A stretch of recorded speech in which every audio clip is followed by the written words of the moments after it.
Hey baby, this is Ro. Welcome to the back of the classroom. Go ahead and hit the like button, get your attendance taken for a day, and let's talk about it. Today, Law 22, 48 Laws of Power. The chapter is Use the Surrender Tactic, Transfer Weakness into Power. That applies on so many different levels, I don't even know where to start. Adolescence. You're in school. You fail a test. You got most of the answers right, but you didn't get all the answers right. What do? Go back and you study, but you look over what you got wrong because it was a small mistake, nothing major. You just made a mistake. You knew the work. You just got a little. There's so much information, you wasn't sure where that question was going, so you put the wrong answer. Right? No harm, no foul. You don't hang up. You don't hang it up there. You can ask for a retake. You can ask for a makeup test. Anything to get yourself back into the game. And when you get the retest and you looked at what you got wrong and you correct yourself, surrender tactic. All right, I'm not just gonna quit. I'm gonna fall back. I'm not gonna lay on my sword. I'm gonna come back, improve, come back stronger than ever. It works every time. It's hard to get the same answer. It's hard to choose the wrong answer, the same wrong answer multiple times when you already went back and got the answer after you first realized you got the answer wrong. You put 1 plus 1 is 3. Next time you take the test and you know 1 plus 1 isn't 3, you know not to put 3. You're running out of different multiple choice answers, and when you went back and realized 1 plus 1 is 2, and then you learned how to calculate it, figure it out, what you can do to get it dedicated to memory, you're not likely to make those same mistakes again. But you have to be a person who's willing and capable of thinking. Don't boast yourself up. Don't be the big shot. Humble yourself. Look at everything that happened from what you, the parts you took to play, and everything else involved. And then you have to realize what you did wrong. You got to take ownership. You have to take accountability for what you did. And then you can look at how everybody else reacted or acted around you. Because at the end of the day, you're only responsible for yourself. So while being responsible for yourself, understand the environment that you're in, you chose to be there. If you go to work every day, you chose to go to work. You can't get mad your job is doing X, Y, and Z when you chose to go there. And then when you go there and you know that's the atmosphere, what are you doing to change it? Are you capable of changing the atmosphere around you? Right? Because sometimes you can just go all out and just get fired, and then what? They're going to talk about you when you're going, oh, this one was crazy. This one did this one did that. Or they can miss you. Oh, man, I missed this dude. Oh, he was this, he was that. But you ain't there no more because you chose to go out the way you went out instead of surrendering, biding your time, recuperating, strengthening your abilities and your resources, and then putting yourself back out there. So it works with school, it works with work. You in war. If you've seen the movie Troy, you can retreat, gather up your strength, and then come back.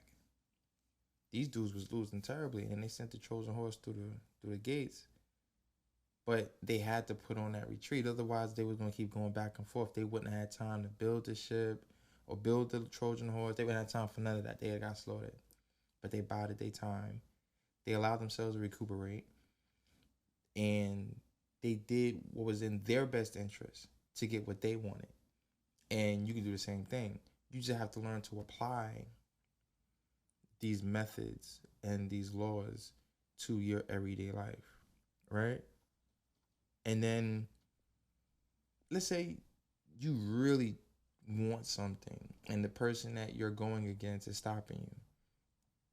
If you let them defeat you, you gave them the satisfaction of defeating you. They know they defeated you. Now, if you bow out and you go, you know what? You got it. They can't walk around and say they beat you. It's like a forfeit. We didn't actually play. We didn't get into it. So you can't say for sure you beat me. You could assume you could have because I bowed out and I retreated, but you can't say for sure. I can always say, yeah, but you didn't. I retreated. I backed out.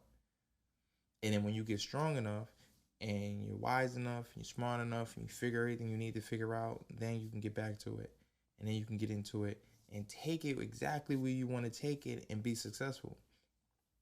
And if that don't work, try to retreat again. But remember, people start recognizing patterns and they might look at you and be like, nah, last time you retreated, all you did was come back a little bit stronger and we almost lost this one. We're not going to do that again. So it really don't work for sports. You have to complete the game. You don't want to forfeit. That's still an L. But you definitely need to learn on the fly. So when you got 4 quarters in the game, pay attention and strategize, see what they're doing. Be aware, as quick as you're learning, as quick as they've already came up with a plan to switch it up for the second, then the third, and then the fourth quarter. Before you know it, they've outdone you, which means you need to plan ahead. You need to check out you need to watch some videos, see possibly what their playbook look like.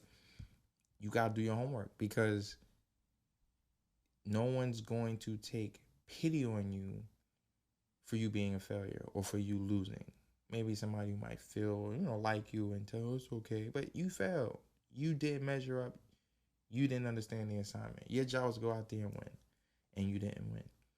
So true, you got to put your best foot forward, but the winner is always the one who took more time to master their craft and be successful at what they're doing. The person who wants to win the most will do whatever it takes no matter what. No matter what. They're going to sacrifice things. They're going to do whatever is necessary to win. So even if you have to retreat, there's tactical retreats. These things are known to be very successful. So don't think because you fell back, you lose anything. You still got your life. Like, you want to be a martyr? Martyrdom is not cool. Like, yeah, we might miss you, but your work literally has stopped. Look at all the great leaders we've had. Once they passed, that was it. No one's picking up their torch. No one's carrying on their legacy. We might still be wanting to do things, but Martin Luther King and Malcolm X, they did marches. They've had rallies, and there's been all types of, what do you have it? When the crowd goes wild and you got these vandals and things going on and you got these protests. It gets kind of crazy. Have things changed or escalated? What's the next step after that? Because whatever they've done, they've did already. We've done that. What's next? We're still doing the same thing because unless somebody's willing to pick up that mantle and take it to the next step, that's all people gonna do is remember, repeat, rinse, repeat, rinse, repeat. No one's doing anything new.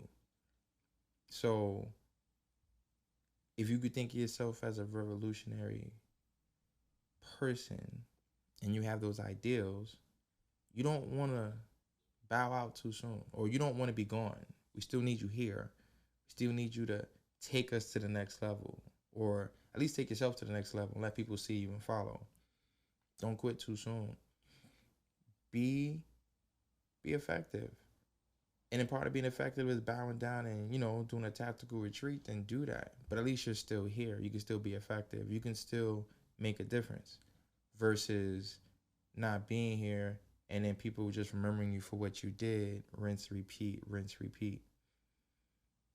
Everything is going to be repetition because you don't have too many people who think for themselves nowadays. Everybody's repeating, trying to switch it up and then repeating it more. Like, it's an ongoing cycle. What can we do to change it up? What can we do that's going to be better? But you have to be here to make those changes. You have to be here to take it to the next step. So retreat when necessary and then transform your weakness into power. That's Lord 22. If you made this far on a podcast, thank you. Appreciate you.